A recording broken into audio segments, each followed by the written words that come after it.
Welcome to the Friends of Zane Adams, aka FOZA Podcast, bringing awareness of postpartum depression, suicides, and the children who are left behind. We'll be spotlighting positive outcomes from mothers as well as healthcare experts and counselors. Would you know the signs of PPD? Would you know how to help a loved one? Stay tuned. As a community, we can do more to support maternal mental wellness. Welcome, FOZA family, friends, and fans. I'm Paulette Smith, and you're tuned into episode 47 of the FOZA Podcast. Thank you so much for joining us today and for helping to spread awareness about maternal mental wellness. It's because of you that we can continue to provide resources, education, and advocacy for mothers, families, and communities everywhere. Be sure to subscribe, follow, and share our podcast. Before we begin, I want to offer a quick but important reminder that this is a safe place. But today's discussion may touch on topics that I feel can be triggering.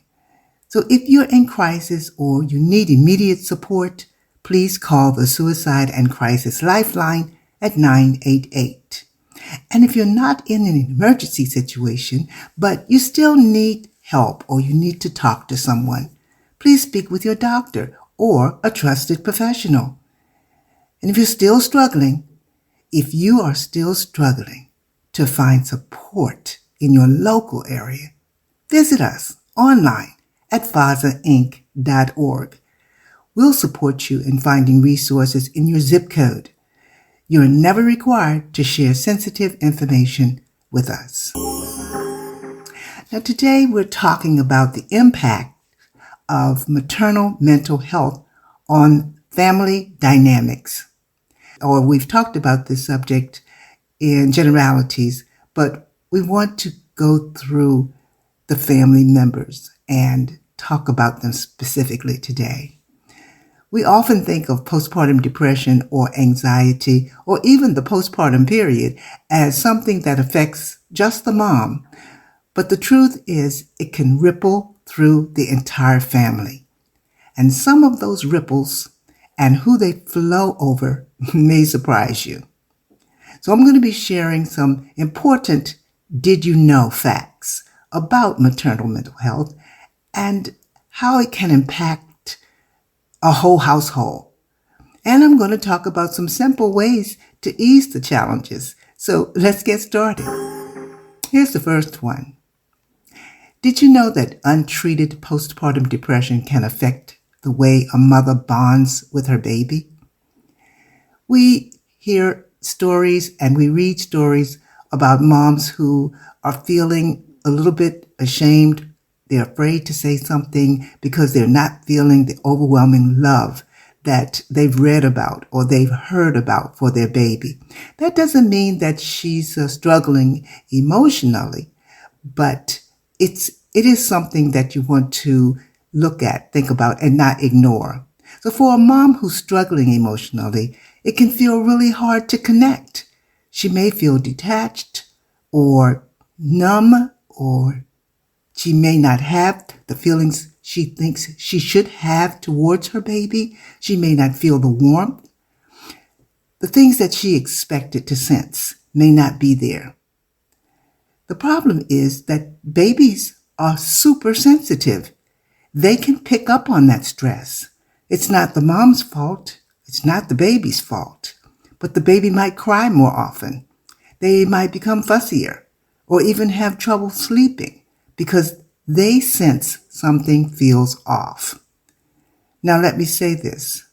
None of this means that the mother doesn't love the baby. Mother loves the baby. It just means her mental health, physical health, spiritual health, the state that she's in postpartum may be making it more difficult to feel that natural connection. Some mothers feel immediately, some mothers do not. And what is the good news about that? Well, bonding can be built over time. So don't want to sound gloom and doom about it, because the important action to take is for the mom not to feel ashamed, not to feel afraid to talk about her feelings. And more importantly, that she has the resources, people to listen to her, people to support her when she does reach out for help. What are some other small gestures? Skin-to-skin contact, for one. Just holding baby's hands and fingers. Or a soft cuddle. Or simply holding the baby and humming in a gentle tone. Some of these movements can build a sense of closeness for the mom, and they certainly can for the baby. And for partners or family members who may be listening to this podcast, you can also play a role. Read to the baby, rock them to sleep, share tender moments when mom is feeling low, or maybe she's taking a shower or taking a nap. Every little bit helps mom and baby connect and grow stronger together. Here's another one. Did you know that partners can experience postpartum depression as well as moms? Yeah. Research shows that about 1 in 10 partners develop depression or anxiety after a baby is born. So when moms are struggling, partners may be struggling as well. They may feel helpless, overworked. They may even feel resentful. Financial issues can be in existence. The lack of sleep, changes in intimacy, all of these things add up to a strain. So what can be done about that? First, communication. Communication with each other, communication with a professional, a therapist, or the doctor as well. And I'm talking about real, honest communication. I'm talking about partners asking each other how they really feel and trying to listen to each other. Not just talking about the baby, but talking about each other. A lot of the stress, anxiety, and overwhelming feelings come from responsibilities, the responsibility of a new life. So sharing responsibilities when you can, that's something that can draw partners together. And if you are listening now and you are a partner, please remember it's okay to seek help for yourself. As a couple or individually, what's important is that you connect with a group or a counselor or a therapist. What matters is that you get support for you and your family. That's what truly matters. We've put some resources on the FOZA website, some links to groups that specialize in supporting families in the early days of parenting, as well as extended support, and we hope you'll check that out. Now let's talk about older children in the home. This may not be the case for everyone. Sometimes it's just one new baby, but sometimes there are older children. And you may have already looked into how your children are going to react to a new baby. And that's good. That's a good thing to do. But we wanted to talk about the ways that kids can feel. Older children can feel the impact when there is postpartum mental struggles going on in the home.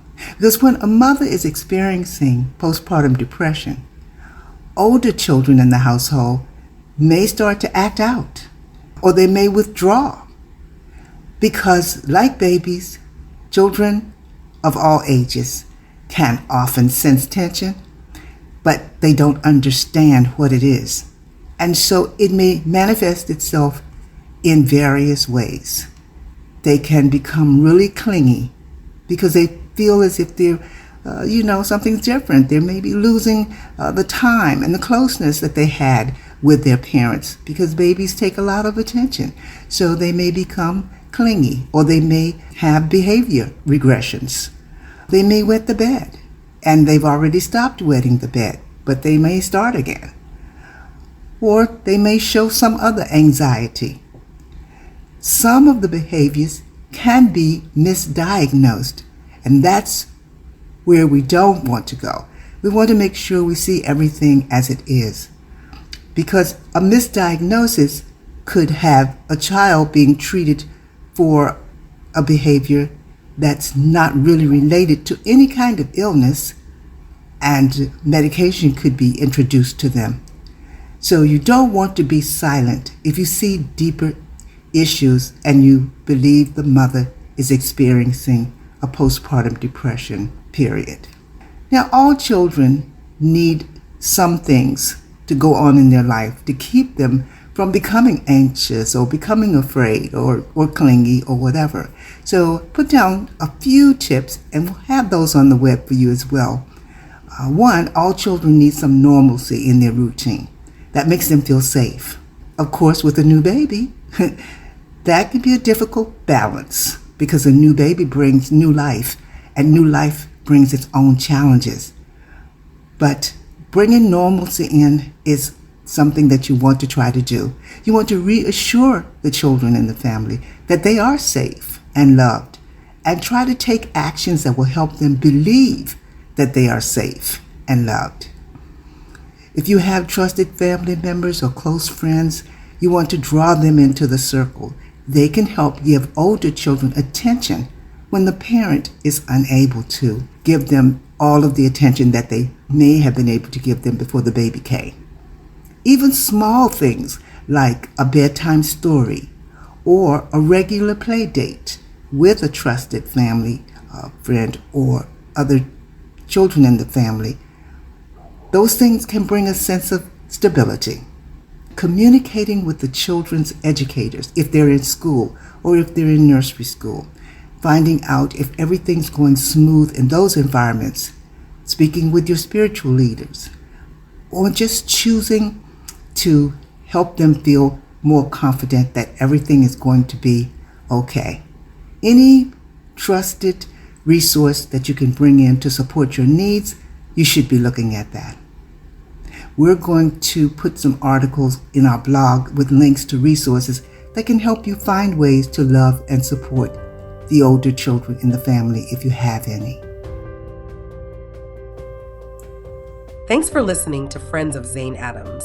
FOZA is dedicated to supporting families impacted by postpartum depression. Your donation helps us keep this podcast going, fund scholarships, and connect birthing families to real life-changing resources. Every donation, big or small, brings us closer to a world where no mother or child faces this journey alone. Please visit our website, fozainc.org/donate, to make a donation or learn more about how you can help. Together, we're raising awareness, building support, and letting moms everywhere know they are not alone. Thanks again. Welcome back to the podcast. We're looking at something that we don't always think about: the extended family. Did you know that postpartum struggles can sometimes create tension with grandparents and other relatives? They may misunderstand what you're going through, and they may say things like, "Oh, that's just baby blues, you'll be fine." And it might just be baby blues, and you might just be fine, but you still are your own best advocate. So it's up to you to know that things are not normal. And when someone says something, maybe unintentionally, or if they overstep their boundaries, or they make you feel judged instead of making you feel supported, that can bring on even more stress and more tension. Have you ever heard the phrase, an enigma wrapped in a mystery inside of a riddle? I think that's attributed to Winston Churchill, but it can be applied to life in general. In this case, I say that because the very people a mom might be relying on, or a birthing person might be relying on during postpartum, those are the people that may become alienated. And why is that? Because family members, close friends, grandparents, people in that circle, sometimes they misunderstand, or they may be misunderstood. The lack of communication may be unintentional, but it can increase the problems. So because of lack of communications, we have to really look at the relationship between well-meaning friends and family and some of the dismissive things they might say, and look at getting some real support from them. What can we do to keep them in our circle, not alienate them, and make sure we're getting the right kind of support? If you have family to support you, and I hope you do, it's extremely important, and it should be nurtured and appreciated. It's really imperative to start early in the pregnancy. It's really good that in a normal pregnancy, usually we have several months to build our network. And if you've been planning your pregnancy, building your network, that's even better. You have time to help educate yourself and educate those people who are going to be close to you about your feelings as they change and about their feelings as they may change with a baby coming into the world. You may not ever have any negative experiences with PPD, but learning about the symptoms can be a positive step for you and for family members to gain more understanding into the sensitive areas around that period. One of the things we hear a lot about these days is setting boundaries, setting clear boundaries. And boundaries are well needed for sure. But from personal experience, I can tell you that setting boundaries in itself is a task. As a matter of fact, we're going to post some resources for you on the website specifically on that topic, because setting boundaries during postpartum can have a totally different look and feel for each individual. We definitely don't know what each individual will be experiencing, but we will put up a list of some generalities. You want to seek specific support. You want to tell people specifically what it is you need so that they don't have to guess, or so that they don't have to maybe say something that doesn't apply to your situation. If you need meal prep, then say, this is what I need because you have a new baby and maybe you have some other little ones. You have a lot of people coming and going. You want to make sure you have plenty of food all the time, and you want to make sure you can get some rest in the precious little time that you will have to rest. All of these things can be helpful. And there may be plenty of people around to help, but sometimes even the help needs help.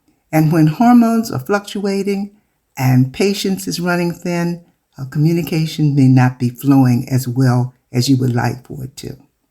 The good thing is, once again, you have time to create a plan. And I'm talking about a plan for the benefit of the family that will stop you from having unsolicited opinions or stop you from having statements made and said that not making the situation better, maybe making the situation worse. Again, we're going to put some resources in the blog that it's going to point to the boundaries and building them for closeness during postpartum. Finally, I want to talk about something that really matters, and that's long-term, because untreated maternal mental health struggles can have a lasting effect. And I've talked about some members of the family, but it can be the entire family. It can be a challenge to get through that. Did you know that it can increase the chances of relationships breaking down? And I'm talking about homes breaking up.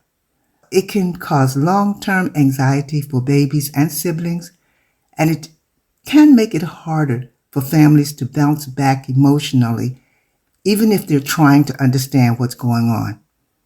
But here's hope. Early intervention changes everything. If you've noticed a persistent sadness, anxiety, or feeling like things are hopeless, don't wait. Get help as early as possible. And if you don't feel as if you're being heard, we encourage you to not give up, to continue speaking with your doctors and looking for therapy, looking for counselors. Continue to journal, write down your feelings, And if you are still pregnant, consider building a postpartum support network now with trusted friends, neighbors, church, or spiritual connections, any kind of community resources that are there for your needs. You are not alone. Even if it seems that way sometimes, you are not alone. And if you're unsure where to start, remember our FOZA Finder services. We'll help you check out local hotlines, teletherapy options that may be free or free community groups. We'll help you find them in your zip code. There are resources out there. You don't have to feel overwhelmed, and we don't want you to feel overwhelmed. So I hope I've shared some thoughts today that emphasized maternal mental health and how it doesn't just impact the mother. It affects the baby, the partner, the siblings, and even extended family members. I hope some good news came out of this, though, and I hope you heard loud and clear that you don't have to face it alone. By reaching out early, communicating openly, and leaning on your support network, families can stay strong and connected through this season. So I hope this episode spoke to you or sparked your desire to share it with someone who may need it. And don't forget, your support helps us continue this work. Leave us a comment or a question, and we'll get back to you. You may hear your comment or your question in the next podcast. You're not alone. Help is out there. Healing is possible. On our site, you'll find highlights from this podcast with articles and links to key takeaways. In summary, how PPD can affect bonding with the baby, how partners are impacted, how older children and the effects of stress can be handled, and how a negative shift can occur in extended family relationships. And we're hoping that you will definitely look at a plan for making sure that many challenges like this can be avoided to bring peace, harmony, and love to a new baby and a balanced mental wellness environment to a new mom. Well, FOZA fans, that's it for this podcast.